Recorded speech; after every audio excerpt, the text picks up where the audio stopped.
Perdón.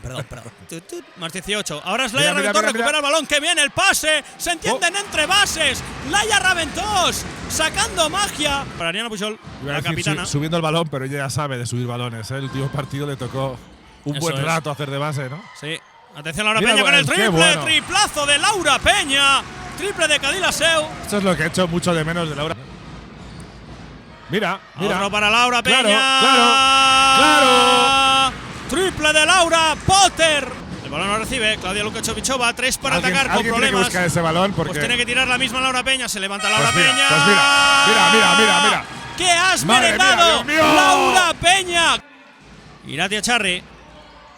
Para adentro la Navarra, fuerte con todo. Irati Echarri, se le escapa el tiro. Otra vez RQR, el corte es de Laia Raventós. Prefiere sacarlo para afuera. Lo recibe Laura Peña. Desde la esquina, Laura Peña. Es el cuarto triple de Laura Peña, que tiene el fusil bien cargadito.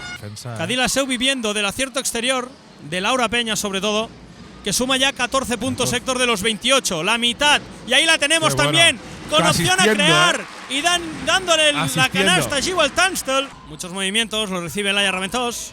Buscando bloqueo. Tímido de Irati Echarri. Sí. Atención, 3 para atacar. Laura Peña se levanta el tiro de 2. Madre mía, ¿cómo está? ¿Cómo está Laura Peña, no? Peña, 16 puntos